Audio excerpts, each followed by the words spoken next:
¿Cómo andan? Esta semana estamos trabajando con el práctico 10 y la clase anterior habíamos empezado con los ejercicios exponenciales.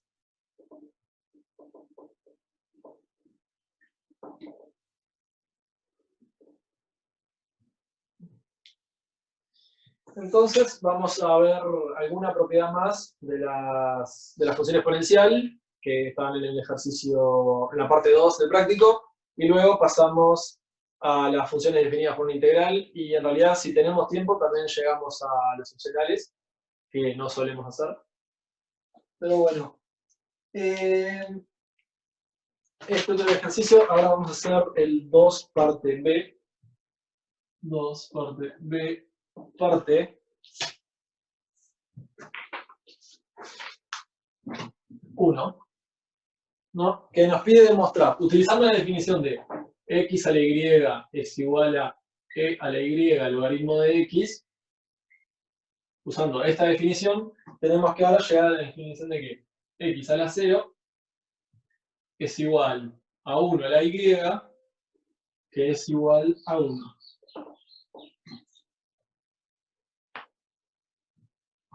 ¿No? Entonces, esto es lo que tenemos que demostrar. X a la 0 es igual a 1 a la y, que es igual a 1. Entonces, para esto lo que hacemos claramente es escribimos x a la 0 y luego 1 a la y en este formato, ¿no? X a la 0, ¿qué va a ser? Va a ser e a la 0 por logaritmo de x. Entonces acá tenemos 0 por logaritmo de x, que sabemos que va a ser 0. Y sabemos por la regla de potencia que algo a la 0 es igual a 1. Por lo tanto, esto es 1. Ahora con este e. También lo pueden ver por el otro motivo de que el logaritmo de 1. ¿Por qué? ¿Por qué? Y pueden decir por qué. Logaritmo de 1, ¿no? Que es igual a la integral de 1 a 1, de 1 sobre t de t, es igual a 0, porque es una integral de un intervalo de longitud 0. Por lo tanto, esto es claro que es 0, y esta es la justificación que podemos llegar acá para decir que e a la 0 tiene que ser 1. La función exponencial de 0 nos tiene que devolver 1, que es el input del logaritmo. Y luego, bueno, la función 1 a la y, hacemos lo mismo que ya llevamos a cabo acá, ¿no? E por y viene para acá, y, logaritmo, el logaritmo de x vamos a poner 1. Y el logaritmo de 1 dijimos que es 0, esto es igual a e a la y por 0, que es igual a e a la 0, bajo la misma justificación, esto va a ser 1.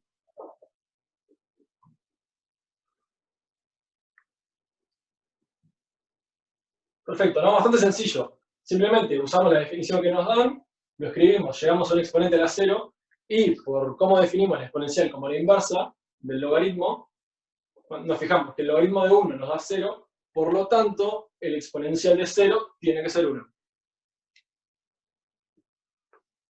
¿Alguna consulta de esto? Esto es bastante simple en realidad. Creo que quedó claro. Está genial. Así hacemos uno más de estas propiedades y después pasamos al 3.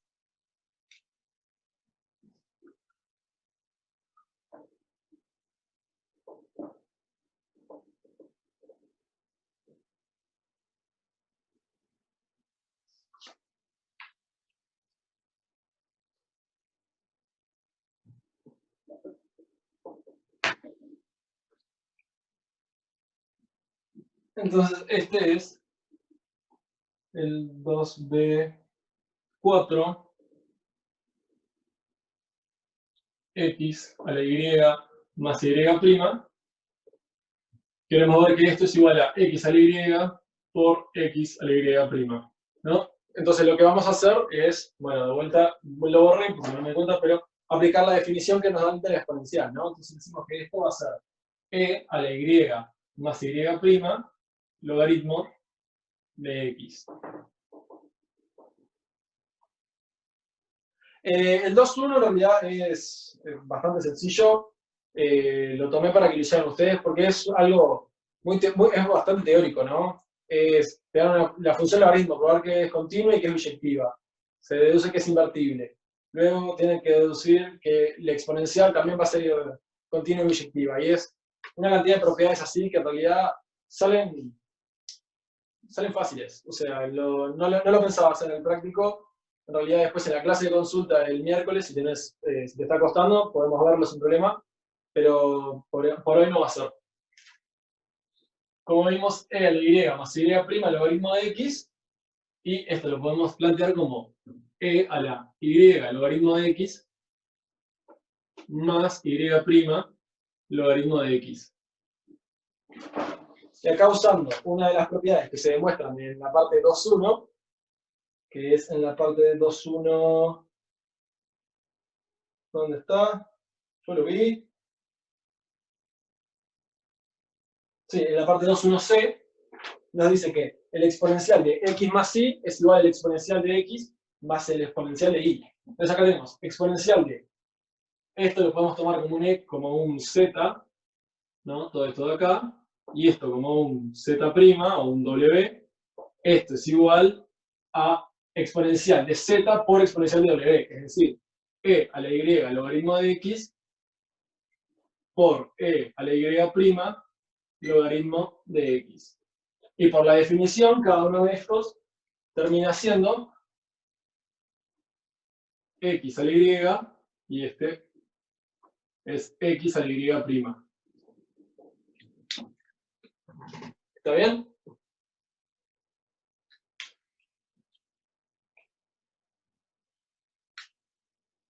Acá esto es justificación por el ejercicio 2.1c.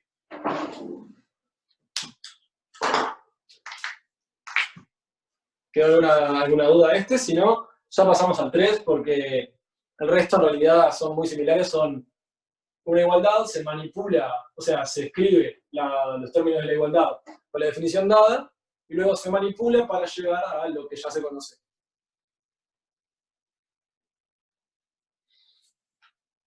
Ahí va, no hay preguntas, bien de bien.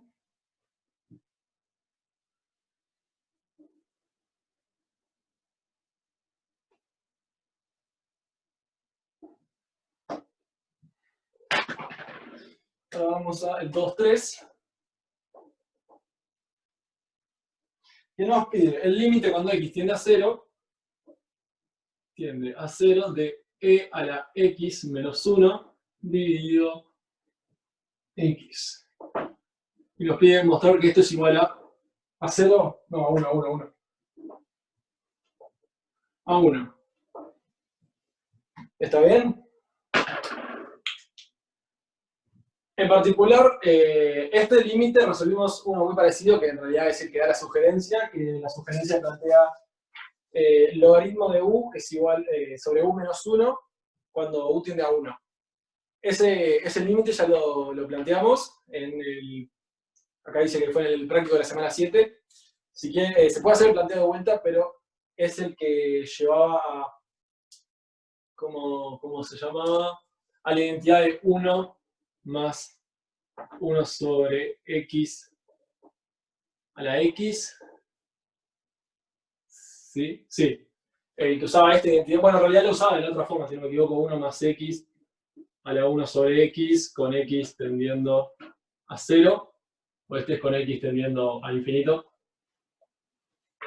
Usaba cualquiera de estas dos identidades, la podían escribir como querían, pero usaban que esta identidad era igual, que esto era E, la identidad de Euler.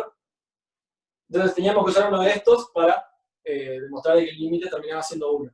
En particular, lo que vamos a hacer acá va a ser mostrar el cambio de variable que nos permite llevar el límite dado a el que nos da la sugerencia, y de ahí vemos cómo se demuestra el límite. Me preguntan si podemos usar infinitesimales. Lo ideal sería que no. ¿Por qué no? Aquí le respondo a Franco. ¿Por qué no, Franco? El tema de los infinitesimales es que yo puedo usar un infinitesimal solo cuando tengo esta condición. Porque seguramente lo que quiere hacer Franco es usar el infinitesimal que cuando f de x tiende a 0, entonces e a la f de x menos 1 es igual parecido en realidad, a f de x. El problema con ese infinitesimal y el por qué no lo pueden usar en este caso de límite es que este es el límite que prueba el infinitesimal.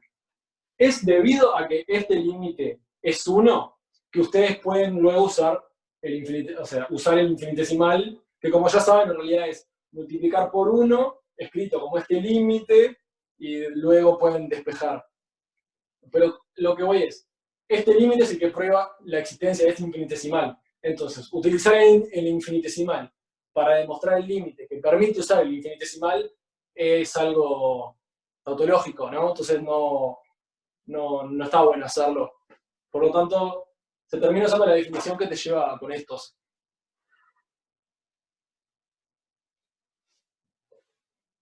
Pero bueno. Si recuerdan, hace una clase de tiempo, el práctico 7, habíamos usado este límite para ver que el logaritmo de u sobre u menos 1, cuando u tendía a 1, era 1. Y lo que vamos a hacer ahora es hacer el cambio de variable para llevar esto a el logaritmo de u sobre u menos 1, cuando u tiende a 1. Que ahora no me acuerdo si incluye el menos 1 o no. En un segundo. Es acá. Van a tomar el siguiente cambio de variable, no van a tomar e a la x menos 1, esto lo van a tomar a u menos 1. ¿No? Entonces, ¿qué sucede? Arriba vamos a tener u menos 1 y abajo vamos a tener, si buscamos despejar de acá lo que tenemos que lograr ahora es despejar la x para poder ver cuánto va a valer, este no es el lugar correcto. Entonces, ahora queremos ver cuánto va a valer esta x, ¿no? En particular, vemos que podemos tachar los 2 menos 1. Si decimos e a la x es igual a u. Y luego nos fijamos que queremos aplicar de alguna función para poder tener la x de este lado y acá cualquier cosa en función de u. Fíjense que en particular estamos trabajando con que la exponencial es la función inversa al logaritmo neperiano. Por lo tanto, si aplicamos el logaritmo neperiano a ambos términos, ¿qué sucede? Tenemos el logaritmo neperiano de e a la x igual a logaritmo neperiano de u, y estas funciones son inversas, por lo tanto tenemos x es igual a el logaritmo neperiano de u. Entonces, por lo tanto, esto va a quedar el límite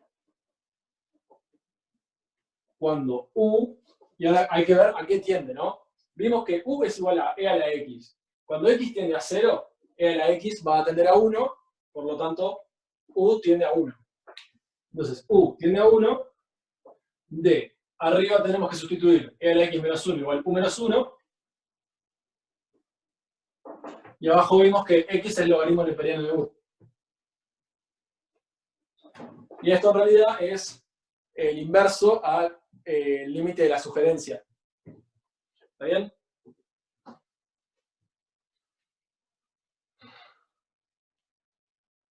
¿Por qué u menos 1? O sea, podés perfectamente plantear e a la x es igual a u, y es lo mismo. Yo en realidad lo tomé así porque veo como que queda más claro hacer el cambio de variable de arriba, ¿no? Es decir, e a la x menos 1 igual u menos 1 es exactamente lo que estaba buscando, que apareciera u menos 1. Pero, o sea, e a la x igual a u es el mismo cambio, ¿no? O sea, fíjate que es tapás los dos unos y tenés esto. Que este en realidad es el cambio que se hace, cuando sustituís queda lo mismo que este cambio. Pero bueno, no sé. Podés verlo de muchas formas.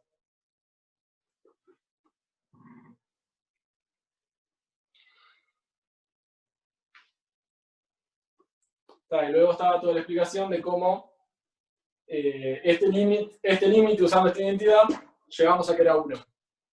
Por lo tanto, en realidad, como redujimos este problema a este límite, y sabemos que este límite da 1, podemos decir que este límite también tiene que dar 1.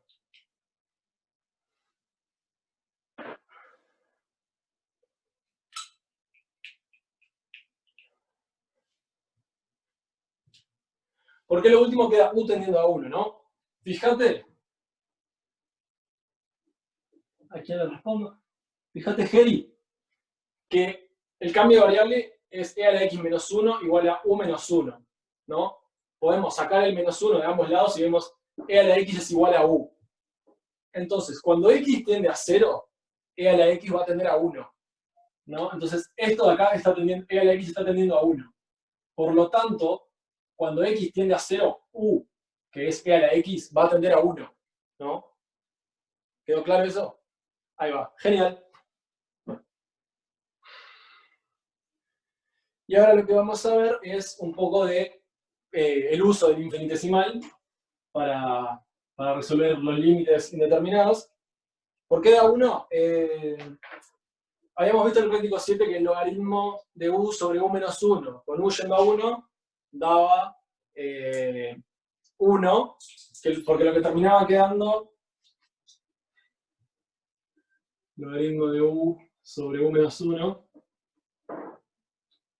esto era 1 sobre u menos 1 por logaritmo de u, y luego decías logaritmo de u elevado a la u menos 1, la 1 sobre u menos 1, y luego podías decir u menos 1 es igual a x, ¿no? Entonces tengo el logaritmo de u es x más 1, que el logaritmo de x más 1, 1 sobre x, y habíamos esto de acá adentro, cuando x tendía a 0, que cuando hice este cambio termina tendiendo x a 0, esto de acá adentro es la identidad Euler, y por lo tanto tengo el logaritmo de Euler y era 1.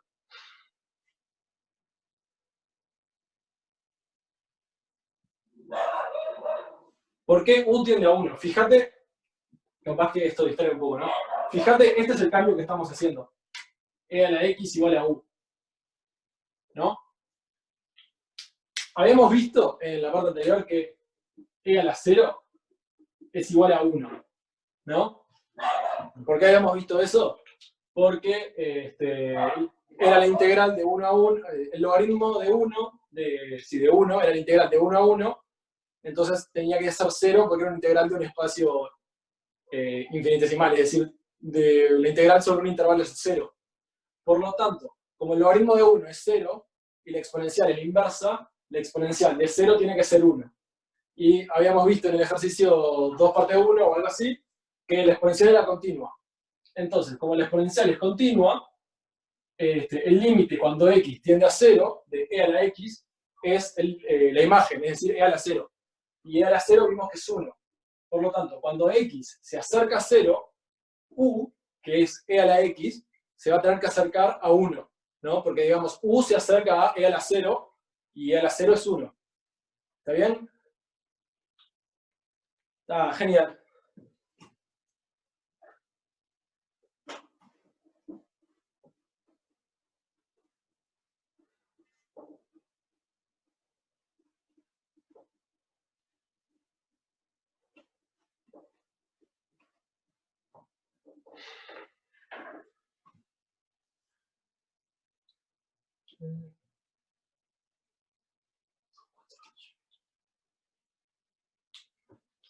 Bueno, entonces, ahora empezamos con el 4. El 4 es cuando ya empezamos a manejar el infinitesimal, ¿no? Entonces, el 4a de lo siguiente pide el límite cuando x tiende a 0 de e a la x cuadrado menos 1 sobre x.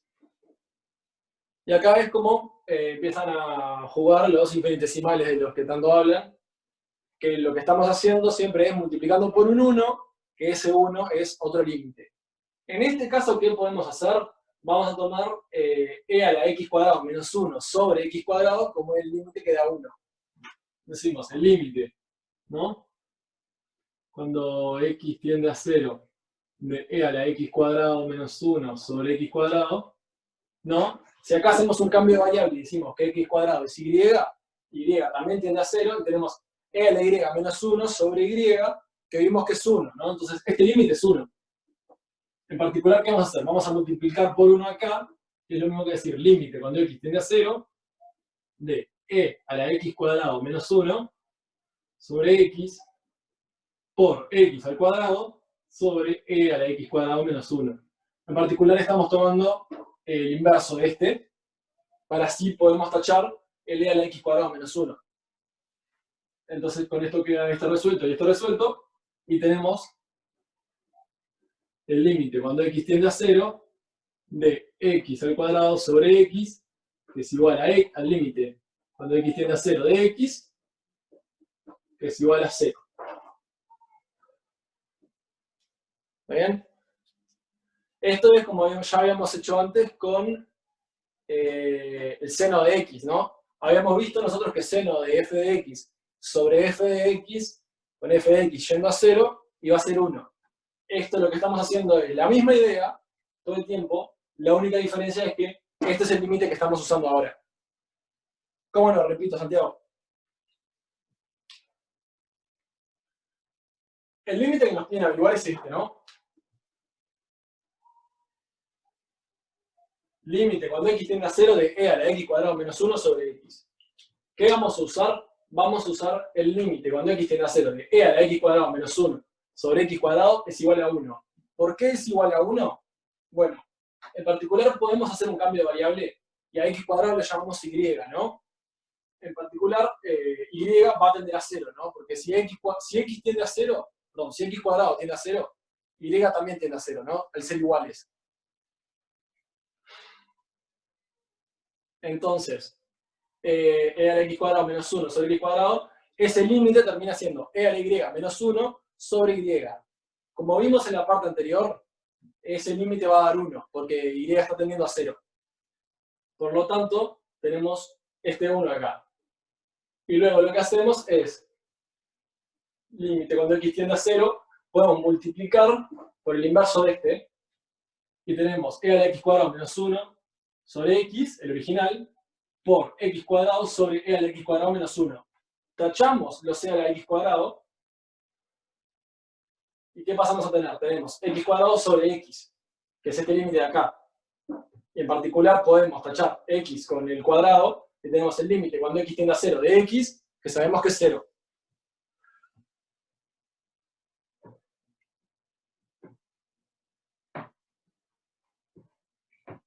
¿Podrías haber multiplicado por x el numerador y por x el denominador? Sí, podrías. Y sí, también. También obtenés el mismo resultado, ¿no? Multiplicas por x arriba o afuera de la fracción incluso, y por x abajo, y tenés el límite mencionado, perdón, que sabemos que es 1, entonces podrías separar el límite y decir este límite es 1, y luego te queda el límite cuando x tiende a 0 de x, que sabemos que es 0.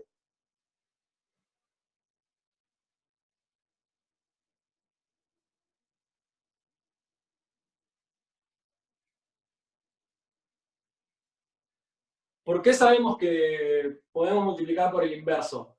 En particular, si este límite es 1, creo que mostramos hace un par de prácticos, el inverso también tiene que ser 1, ¿no? ¿Por qué? Porque el invertir te va a mantener... El invertir es parte de una función continua mientras no se trate de ceros en la función. Por lo tanto, si yo invierto el límite, también invierto el valor. O sea, si invierto a lo que le estoy tomando el límite, también invierto el valor del límite, o sea, el resultado. Y en realidad, al invertir esto, estoy invirtiendo 1 de este lado, que sigue siendo 1. Por lo tanto, puedo multiplicar por el inverso sin problema. ¿Cómo llego a lo que se cancela este límite de acá? En particular, lo que se está haciendo es esto, ¿no? Límite cuando x tiende a 0 de e a la x cuadrado menos 1 afuera, menos 1 sobre x por 1. ¿No? ¿Y ese 1 qué es? Va a ser este 1. Entonces, el límite cuando x tiende a 0 de e a la x cuadrado menos 1 dividido x. ¿Por qué? Por esto, el inverso de ese, perdón. De x al cuadrado sobre e a la x al cuadrado menos 1. Y habíamos visto que el producto de límites lo podíamos ver como el límite del producto. Entonces ahí es que de acá pasamos a esta expresión. Es decir, como los límites tienen el mismo lugar, los junto en un solo límite, y tengo e a la x cuadrado menos 1 sobre x por x cuadrado sobre e a la x cuadrado menos 1. Y ahí sí tacho este con este, el x con el x cuadrado, y llegamos a esto de acá, el resultado.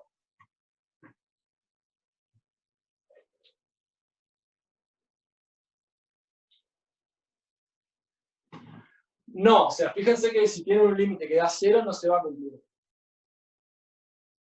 O sea, si ustedes tienen 0 sobre x al cubo, el límite, cuando x tiende a 0,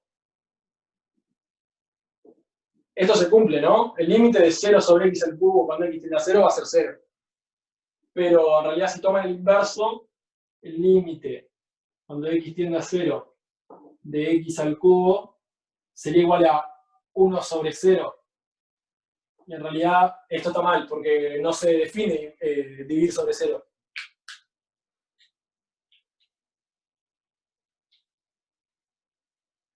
Tiene que ser un límite existente y sí, entonces pasa. Y tiene que ser distinto de...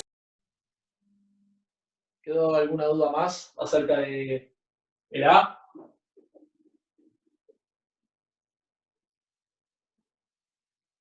Parece que no. Muy bien. Bien.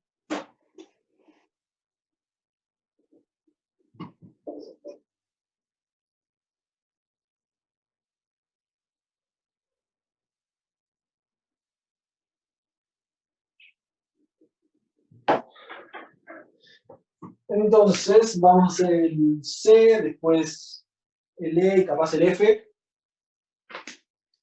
Entonces tenemos el C.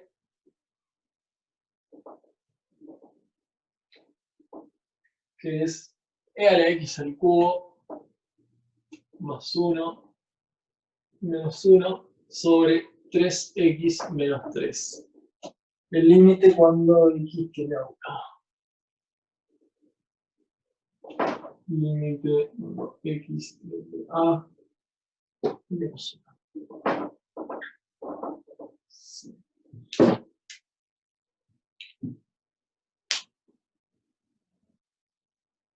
Es más, es más, es más.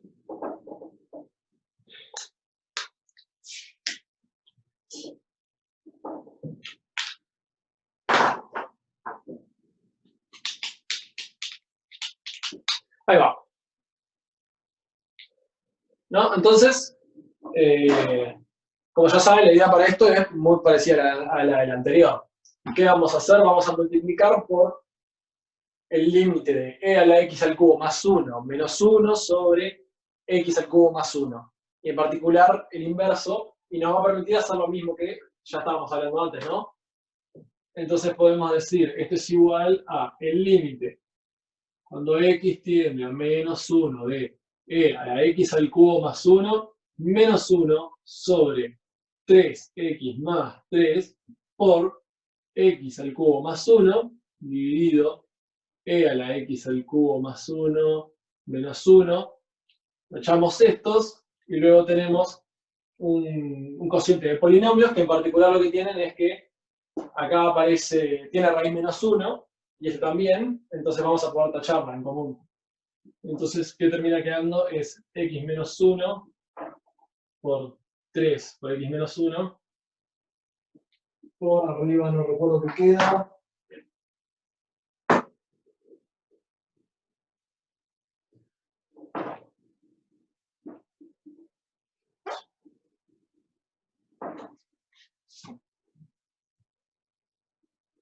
Echamos este con este. Entonces vamos a tener, este es el resultado de sacar la raíz de menos 1 de acá. Perdón, más 1, ¿no? Entonces, lo que hacemos es, de vuelta, multiplicamos por el límite este que vale 1. Y, en particular, x al cubo más 1 sobre e a la x al cubo más 1 menos 1 nos permite tachar la parte del exponente. Tachada la parte del exponente, nos queda un polinomio en el denominador y un polinomio en el divisor, que tienen como raíz común menos 1, que es, digamos, la parte problemática del límite. Entonces, sacando esa raíz, abajo tenemos un divisor 3, y arriba tenemos x al cuadrado menos x más 1, que cuando evaluamos el menos 1, ¿qué tenemos? Tenemos menos 1 al cuadrado es 1, menos menos 1 es 1, y 1 es 1, por lo tanto tenemos 3 sobre 3, que es igual. Esto siempre es el límite, ¿no? El límite, cuando x tiende a menos 1, 3 sobre 3, que es igual a 1. ¿Está bien? Permiso. ¿Alguna consulta?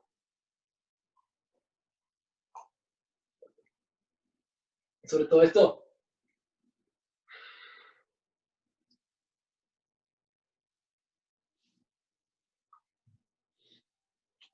Ahí voy con el F. ¿Qué piden? Pero si no quedó más sobre esto, seguimos entonces.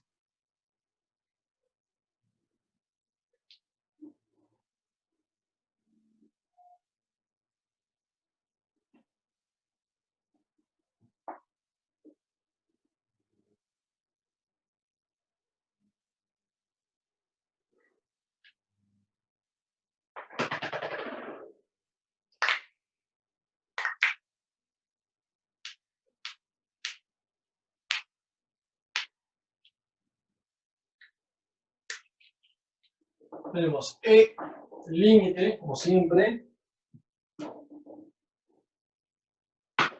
El límite, cuando x tiende a 0, esto es el F, x tiende a 0 de E al seno cuadrado de x menos coseno de x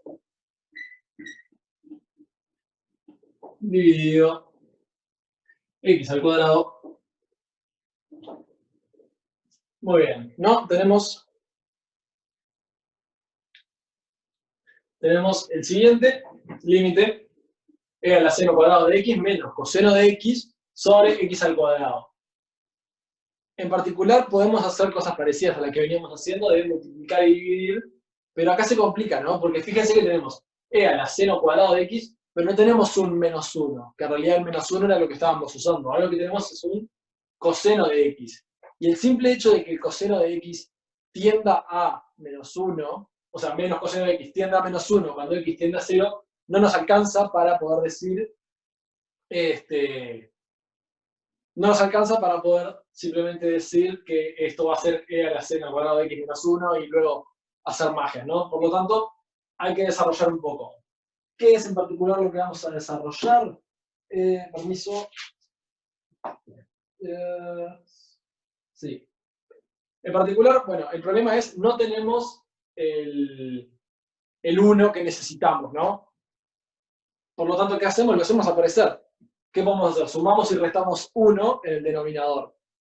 Entonces, ¿esto a qué va a ser igual? Va a ser igual al límite, cuando x tiende a 0, de E a la seno cuadrado de x menos 1 más 1 menos coseno de x. ¿Está bien? Simplemente sumé y resté 1 en el denominador, todo esto sobre x cuadrado. Sumé y resté 1 en el denominador. Así de sencillo. Lo único que tuve que hacer fue hacer aparecer un menos 1 y un 1, que en realidad, como suman 0, lo único que se hizo fue sumar 0, por lo tanto, el valor de la función nunca cambia. Es decir, estos dos términos son exactamente iguales. Y lo que se hace es, se separan los dos términos, ¿no? Ahora tomamos el límite cuando x tiende a 0, de que de e a la seno cuadrado de x menos 1 sobre x al cuadrado más 1 menos coseno de x sobre x al cuadrado.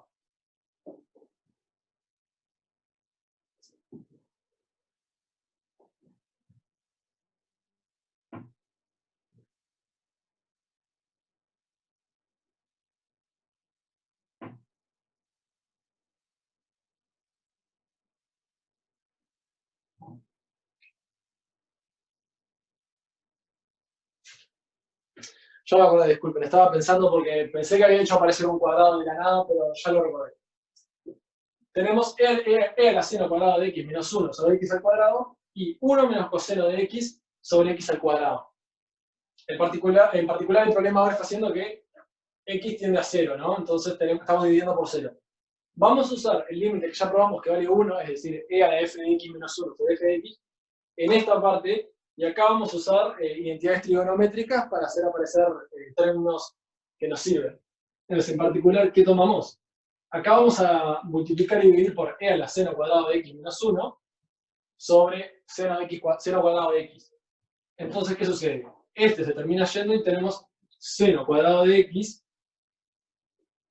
sobre x al cuadrado más 1 menos coseno de x sobre x al cuadrado. Ahora me voy a concentrar en este límite primero, en seno cuadrado de x sobre x al cuadrado, y luego terminamos con el otro. Pero en particular, ¿cómo funcionaba? Seno cuadrado de x.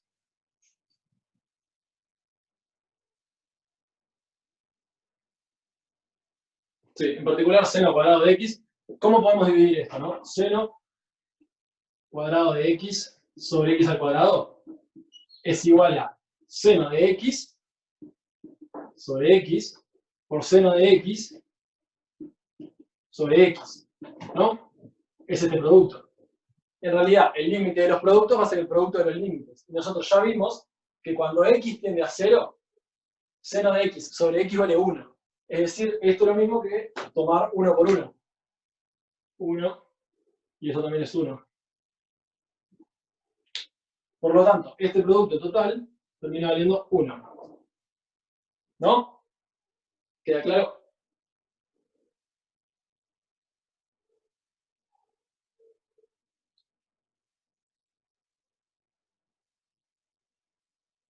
Espera, perdonen que me había olvidado, pero aguantate que da menos 1 arriba y 0 abajo. No, fíjate que tenemos e a la seno cuadrado de x, seno cuadrado de x, cuando x tiende a 0, tiende a 0, ¿no? E a la 0 tiende a 1, digamos. Entonces acá tenemos 1. Menos 1 más 1, eso es 0 en total, y coseno de x, cuando x tiende a 0, tiende a 1. Por lo tanto, acá tenemos un 1 y un menos 1, y acá tenemos un 1. Por lo tanto, esto es 0 sobre 0. Acá lo mismo, como sube reste 1, también tengo 0 sobre 0. Entonces sigue siendo indeterminado. En este caso, tenemos seno de x al cuadrado, que es seno de x cuando x tiende a 0 es 0, entonces tenemos 0 sobre 0. Y en 1 menos coseno de x, ¿qué sucede? Coseno de 0 va a ser 1, por lo tanto tenemos 1 menos 1 sobre x cuadrado, es decir, 0 sobre x cuadrado. Cada uno de esos términos es indeterminado. Preguntaban qué pasó con el e. Con esta e, lo que sucedió lo que venimos haciendo, que es usando que e a la seno cuadrado de x menos 1 sobre seno cuadrado de x.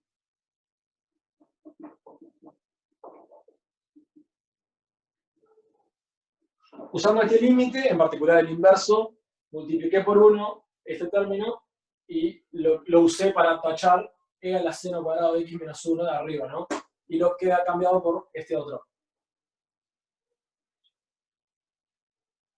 Esta última parte, ¿decís, Sofía? El seno cuadrado. ¿Cómo no? Esto lo voy a borrar por ahora. En este caso tenemos que el límite lo logramos expresar como la suma de dos límites, ¿no? Este de acá y este de acá. Lo hicimos eso mediante sumar y restar 1, y luego separamos la fracción según los términos que sumaban, y que llegamos hasta acá. Hice el cambio de variable que acabo de explicar para poner seno cuadrado de x acá en vez de este exponencial. Y ahora lo que estoy resolviendo es primero este límite y luego este otro. ¿Qué sucedió acá? Seno al cuadrado de x sobre x al cuadrado es lo mismo que decir seno de x sobre x por seno de x sobre x, ¿no? Es decir, si multiplicamos esto tenemos divisor con divisor es x cuadrado, denominador con denominador es seno cuadrado de x. Por lo tanto, como ya vimos en prácticas anteriores, seno de x sobre x es 1. Entonces tenemos el producto de dos límites que cada uno da 1. Por lo tanto, tenemos 1 por 1 es igual a 1. Es decir, Esto básicamente se apoya en el que el límite del producto es el producto de los límites. Entonces, este es el límite del producto, y cada uno de estos es el término del producto. Entonces se toma el límite de cada uno de estos. Ok, y ahora lo que me falta es este otro, 1 menos coseno de x sobre x cuadrado. Permiso.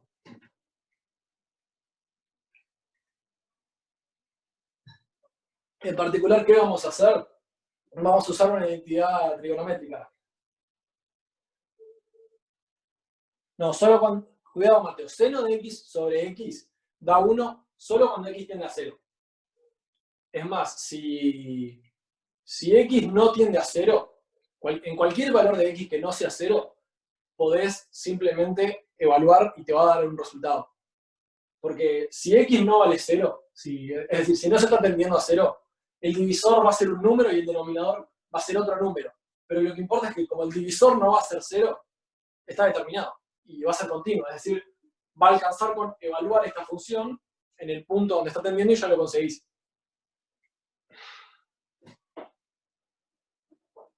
Entonces ahora tenemos que resolver 1 menos coseno de x sobre x al cuadrado. ¿Qué va a suceder acá? 1 menos coseno de x no es nada, digamos, no hay ninguna identidad que podamos aplicar así, a golpe de vista. Pero, ¿qué podemos hacer? Podemos llevarlo a una identidad. ¿Qué identidad vamos a usar? La siguiente. Seno cuadrado de x más coseno al cuadrado de x es igual a 1. ¿No? ¿Cómo vamos a hacer para llevar 1 menos coseno de x a todo esto? Vamos a hacer lo siguiente. Vamos a simplemente multiplicar por el conjugado. Entonces, ¿qué tenemos? Tenemos 1 al cuadrado, va a quedar 1, menos coseno al cuadrado de x dividido x por 1 más coseno de x. Lo que hice acá fue multiplicar y dividir por 1 más coseno de x. En el divisor, perdón, esto es al cuadrado. En el divisor queda simplemente este producto, se multiplica por el divisor, pero en el denominador estoy usando binomio conjugado. Por lo tanto, lo que termino haciendo es elevando al cuadrado los dos términos. 1 al cuadrado va a ser 1 y coseno de x pasa a estar al cuadrado. Y ahora fíjense que lo que sucede es que este valor de acá, 1 menos coseno cuadrado de x, es lo que conseguimos de acá si pasamos el coseno restando. Por lo tanto, esto de arriba, 1 menos coseno cuadrado de x, va a ser seno de x. Porque en particular acá tienen lo siguiente, ¿no? Tienen seno cuadrado de x es igual a 1 menos coseno cuadrado de x.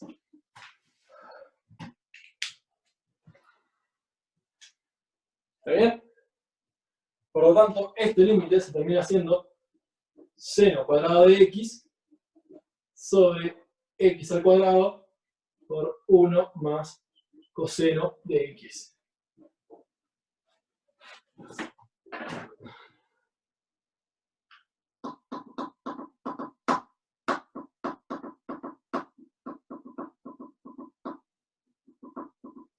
Un minuto.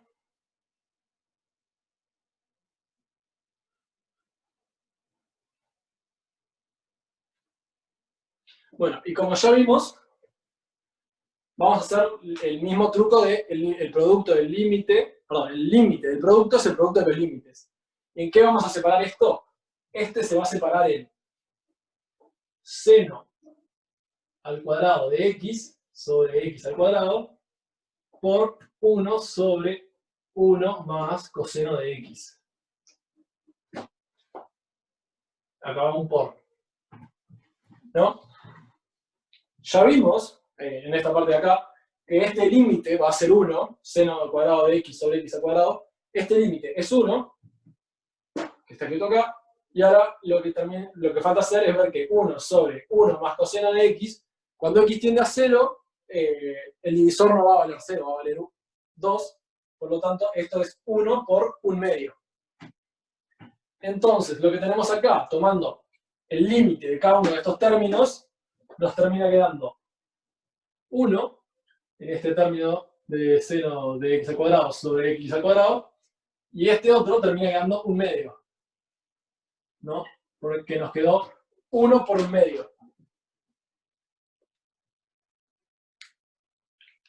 ¿Cómo no? Repito el último paso. Estamos evaluando este límite, 1 menos coseno de x sobre x al cuadrado. ¿Y qué tenemos? Queremos usar la identidad seno cuadrado de x más coseno cuadrado de x igual a 1, ¿no? Y para hacer eso, lo que en realidad estamos buscando es, vamos a buscar conseguir algo de la forma 1 menos coseno cuadrado de x, que esto va a ser igual a seno cuadrado de x. Para conseguir lo que hicimos, multiplicamos y dividimos este término por 1 más coseno de x. ¿Qué cumple eso? Es el conjugado de 1 menos coseno de x. Es decir, que cuando multiplicamos y dividimos por eso, lo de arriba queda el cuadrado de cada término. Es decir, queda 1 al cuadrado, sigue siendo 1, y coseno cuadrado de x, coseno de x digo, pasa a quedar coseno cuadrado de x. Y luego acá abajo tenemos el 1 más coseno de x que tiene que aparecer para, para que siga valiendo el límite.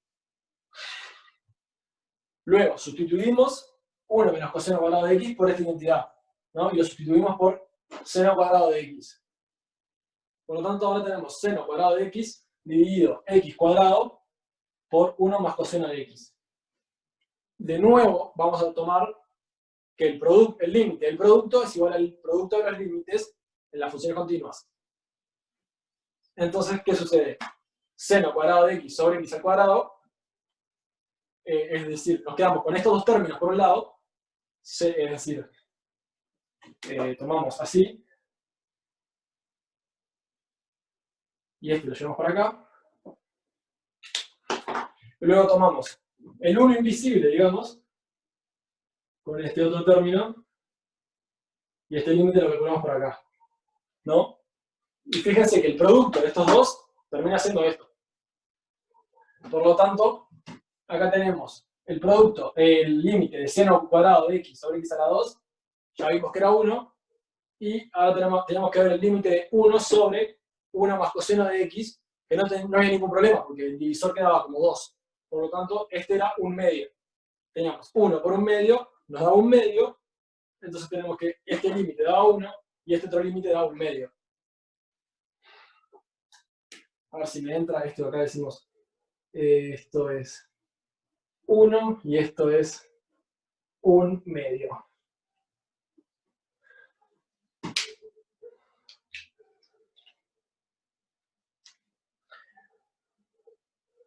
Bien. ¿Quedó alguna consulta sobre este? O sea, haciendo un breve repaso, teníamos el exponencial inicial, que luego sumamos y restábamos 1, ¿no? Entonces teníamos este exponencial donde podíamos usar el infinitesimal que ustedes tanto quieren, es decir, multiplicar por el límite que vale 1, y ahí lo reducimos a la forma seno cuadrado de x sobre x al cuadrado. Ese límite lo resolvíamos y veíamos que daba 1. Luego teníamos que solucionar 1 menos coseno de x sobre x al cuadrado. Usando la identidad trigonométrica seno cuadrado de x más coseno cuadrado de x igual a 1, usando eso y el hecho de que podíamos multiplicar y dividir por el conjugado de 1 menos coseno de x, llegábamos a que era igual al límite de seno cuadrado de x sobre x al cuadrado por 1 sobre 1 más coseno de x. Y eso nos daba 1/2. ¿Está bien? Sí, al final lo que termina sucediendo es, se suman estos dos límites y da 3/2.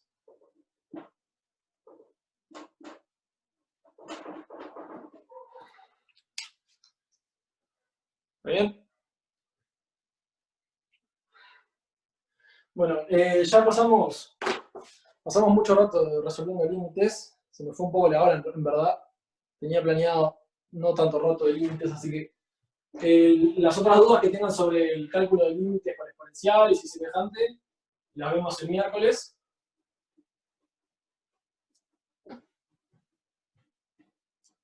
porque ya se me voló un poco la clase y había que ver un poco de las funciones definidas por integrales. Vamos a la 3, la 3 nos pide funciones definidas por integrales, ¿no? Vamos a ver un par, pero no vamos a entrar en mucho detalle. Que nos pide lo siguiente, ¿no? Nos da una función f de t y nos pide ver cómo es f de x, donde f de x es la función de integral desde 0 hasta x de f de t, diferenciada en t, y nos da distintas funciones, ¿no? Entonces, por ejemplo, nos da f de t igual t menos piso de t. ¿No? Entonces nos da esta función y nos preguntan ahora cómo va a ser la gráfica de la función t menos piso de t, que ya la hemos visto, eran los triángulos, ¿no? Eran estos. No, hasta ahí no llegan. Ah.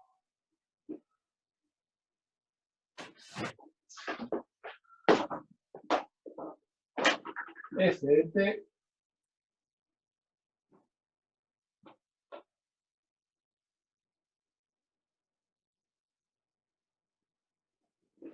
y hacían tenían este comportamiento en cada uno de los enteros, ¿no? Esta es la función f de t y ahora lo que nos piden calcular explícitamente, graficarlo también, es f de x, ¿no? La f grande de x.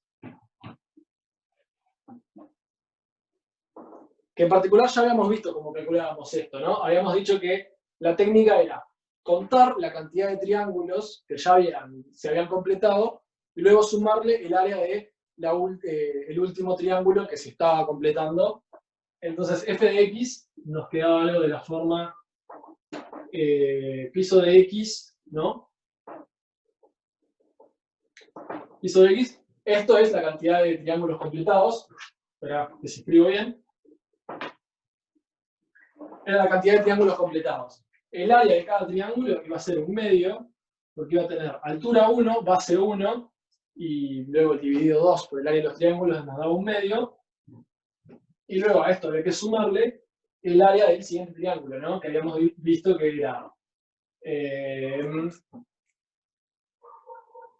x menos piso de x. Esta era la longitud de la base. La altura iba a ser x menos piso de x. Y luego dividido 2.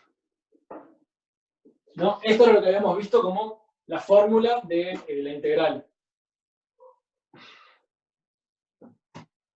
Entonces ahora habría que ver cómo graficar esta función.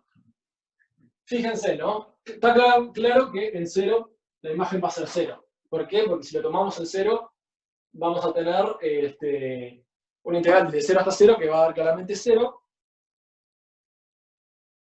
Permiso, ahí va. En 0 la imagen va a ser claramente 0. Y luego, hacia la derecha, sí o sí lo que va a ocurrir es que va a crecer nuestra función, ¿no? Porque estamos tomando siempre áreas positivas. Entonces, ¿cómo va a crecer? Habíamos visto que una de las formas de conseguir esta integral iba a ser también dividirla en secciones, por así llamar. ¿Por qué? Porque entre 0 y 1 podían tomar la integral de x, ¿no? Porque si se fijan, en 0 y 1 el comportamiento de la función es como x. Luego, entre 1 y 2 podían tomar la integral de x más 1. X menos 1, perdón. Y luego, entre 2 y 3, la de x menos 2. Y así sucesivamente. ¿Qué sucede? Ustedes ya saben cuál es la integral de x menos... de x, perdón. La integral de x les iba a dar x al cuadrado sobre 2, que ya lo vimos hace un tiempo con la fórmula del triángulo. Por lo tanto, yo tengo un par de ejemplos. ¿Qué sucedía en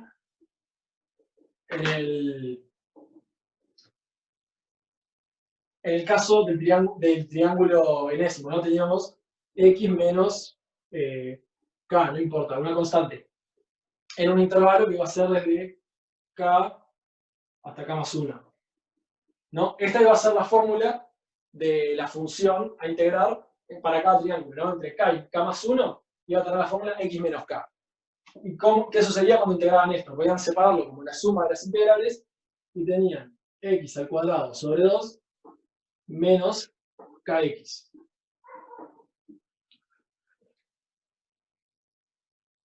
Entonces, teniendo esto, es menos.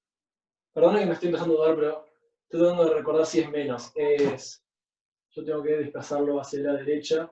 Si lo desplazo hacia la derecha, después estoy bajando. Sí, es menos. Entonces, obtenían lo siguiente. Y esto era para cada intervalo. Si se fijan, en cada intervalo sube como una cuadrática. Por lo tanto, entre 0 y 1, ¿qué va a suceder? Va a tener una cuadrática de la siguiente forma. Que va a tener en un medio. Va a llegar al máximo. ¿Por qué en un medio? Porque en un medio deja de valer esta integral. No, en un medio va a ser el área del triángulo. O sea, el área total del triángulo termina siendo un medio, por lo tanto, queda en un medio, termina de crecer. Y pasa a la siguiente fórmula. Perdón, si estoy escribiendo, chicos, avísenme porque no me doy cuenta. K más 1 y K. En realidad esto lo pueden hacer con piso de X, pero no cambia. Entonces, tiene ese crecimiento. Si se fijan ahora en dónde toma el mínimo esta función, van a ver que lo hace en K, ¿no? En K, esta función va a ser mínima, porque van a tener K al cuadrado sobre 2 menos K al cuadrado. Por lo tanto, a eso le va a dar el valor, y van a ver que, siendo mínimo acá, lo que termina sucediendo es que acá la pendiente va a ser 0. ¿Cómo explicarlo? El valor de esta integral va a ser mínimo en K, por lo tanto, ahí es cuando empieza a crecer menos ese intervalo de la integral, ¿no? Por lo tanto, lo que termina sucediendo es que acá empieza a crecer como una nueva cuadrática y llega hasta el área del siguiente rectángulo, ¿no? Un cuarto. Y acá va a ser justo en 2. Y luego lo mismo para el siguiente. Esto va a ser en 3. Perdón, un cuarto, me limé. 1. Y luego acá van a tener un 3 medios, ¿no?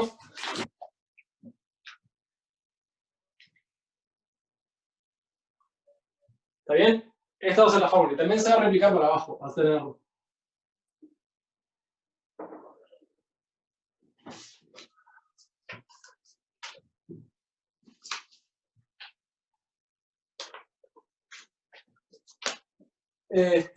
Sí. Fíjense que el valor de... pueden conseguir f de x como este valor, y en realidad, si lo grafican, si ponen en GeoGebra y le dicen, mostrame cuánto vale esto, van a conseguir algo de esta forma, ¿no? Pero en realidad, tratando de explicar un poco mejor, lo que sucede es lo siguiente.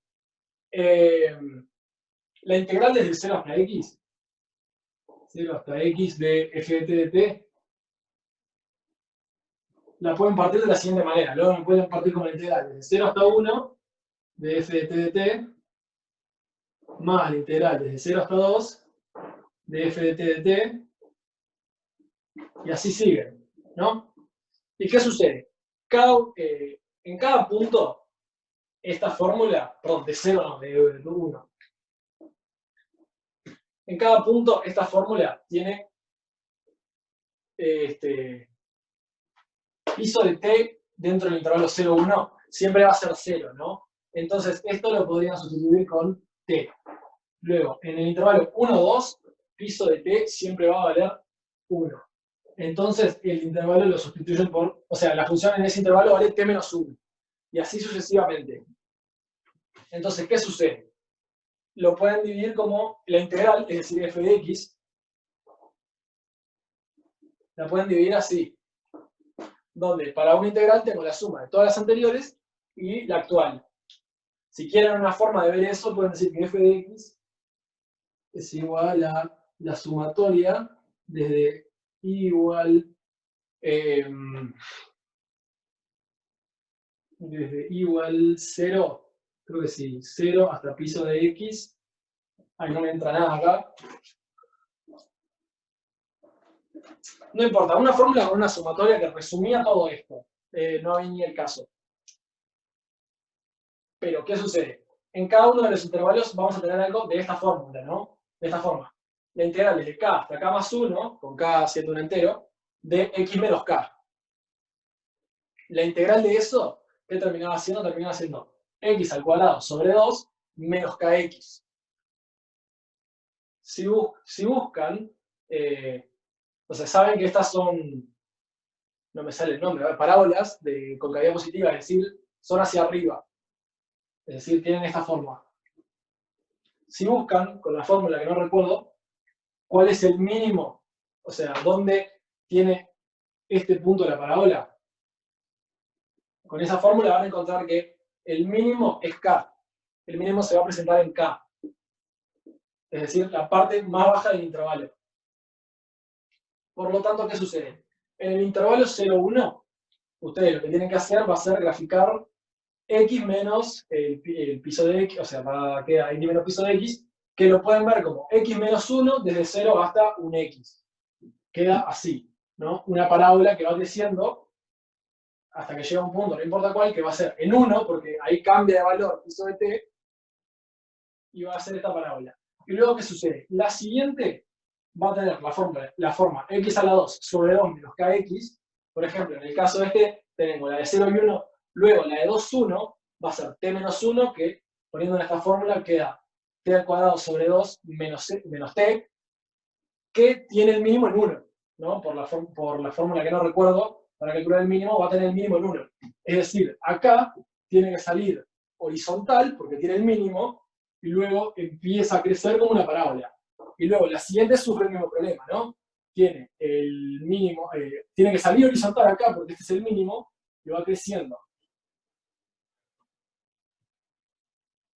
Claro, en cada intervalo puedo separar la integral como la suma de las integrales en cada intervalo, y lo que consiguen es que cada uno tiene esta forma, y acá está la forma de la integral en cada intervalo k más 1, que cumple que sale, tiene esta concavidad positiva, entonces tiene esta forma, y el mínimo siempre lo presentan en k.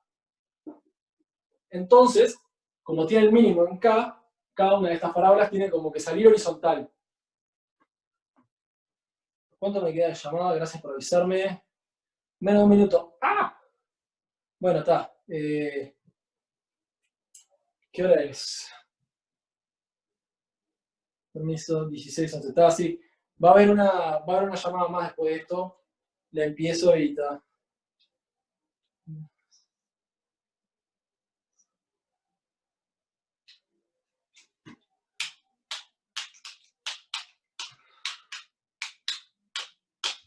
Bueno, en particular quedaba de esa forma, como había dicho. Y nada,